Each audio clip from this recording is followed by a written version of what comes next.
Manuel Castells' The Rise of the Network Society, 1996, is the first volume of his seminal trilogy, The Information Age: Economy, Society, and Culture.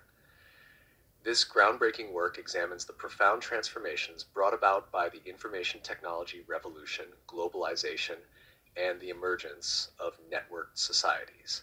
Castells offers a deep sociological analysis of how new technologies, particularly information and communication technologies, have reshaped economies, societies, and cultures on a global scale. The book is considered one of the most influential works in the study of contemporary social theory, highlighting the transition from industrial capitalism to informational capitalism.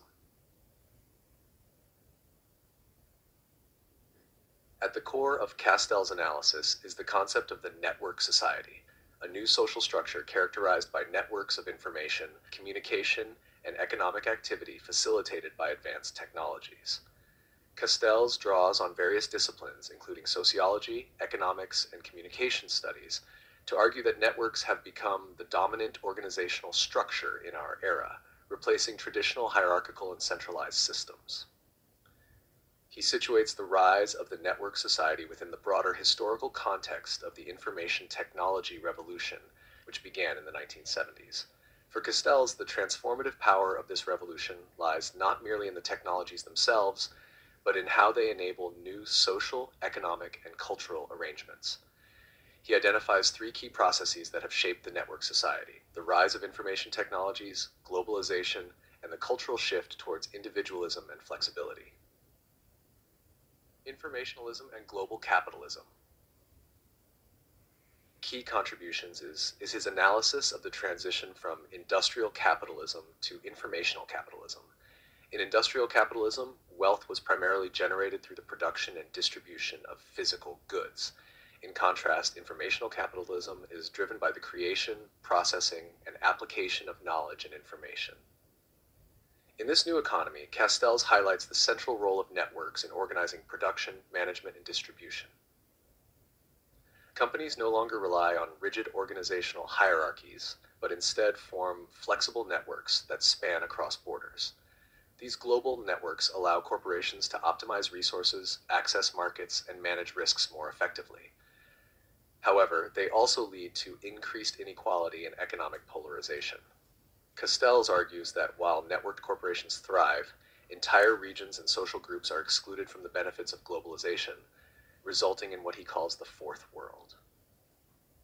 The informational economy is also marked by the dominance of finance capital.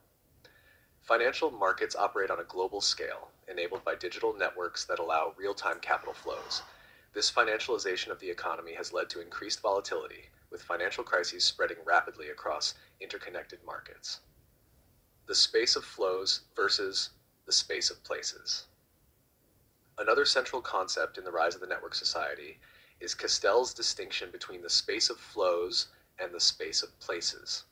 In traditional societies, social and economic activities were rooted in specific geographic locations, the space of places. In the network society, however, power and influence are increasingly concentrated in the space of flows, a non-physical space made up of information networks and financial flows. The space of flows allows global elites, politicians, executives, and professionals to interact and coordinate across vast distances without being physically co-located. Meanwhile, those who are excluded from these networks remain confined to the space of places, often experiencing economic and social marginalization. This duality has profound implications for cities, which Castells identifies as the key nodes in global networks. Cities like New York, London, and Tokyo function as command centers of the global economy, while peripheral regions fall further behind. The networked state and political power. In The Rise of the Network Society, Castells explores how political power is reshaped in the network age. Nation-states, once the primary actors in global politics, are increasingly constrained by global networks.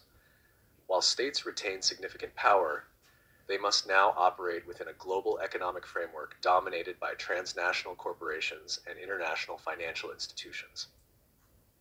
Castells introduces the concept of the network state, where governance is increasingly decentralized and power is diffused across networks of public and private actors.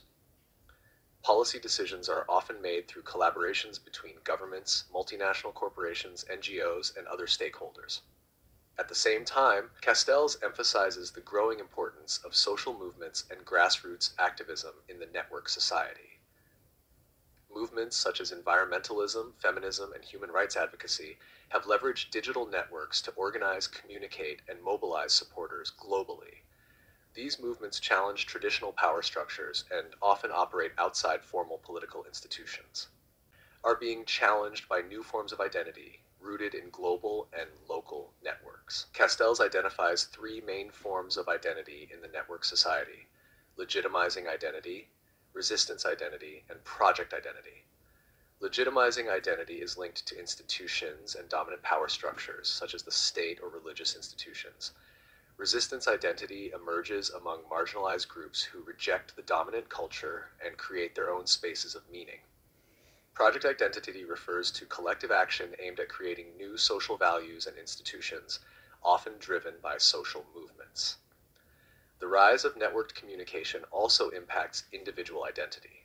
Social media, online forums, and virtual communities allow people to construct and express their identities in ways that transcend traditional social boundaries. However, this freedom also comes with challenges, such as the fragmentation of shared cultural narratives and the proliferation of misinformation. Social inequality in the network society. One of the most critical insights of the rise of the network society is its examination of social inequality. Castells argues that the benefits of the information age are not evenly distributed. Instead, the network society creates new forms of exclusion, which he describes as the digital divide. Those who have access to digital networks and the skills to navigate them gain significant advantages, while those without access are left behind. This inequality is not just economic, but also cultural and social. Exclusion from networks means exclusion from opportunities for education, employment, and political participation.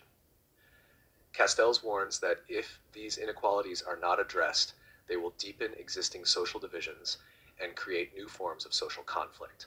Conclusion. Manuel Castells' The Rise of the Network Society remains a foundational text for understanding the contemporary world. Its analysis of informational capitalism, global networks, and the cultural dynamics of the information age offers profound insights into the challenges and opportunities of the digital era. The book highlights both the transformative potential of network technologies and the deep social inequalities they can reinforce. Castells emphasizes that the future of the network society depends on our ability to harness the power of networks for collective benefit while addressing the structural inequalities they produce. More than 2 decades after its publication, The Rise of the Network Society remains highly relevant. Issues such as digital surveillance, data privacy, and the role of social media in politics continue to shape our world, echoing the themes Castells identified. For scholars, policymakers, and anyone seeking to understand the forces driving contemporary society, this book remains an essential guide.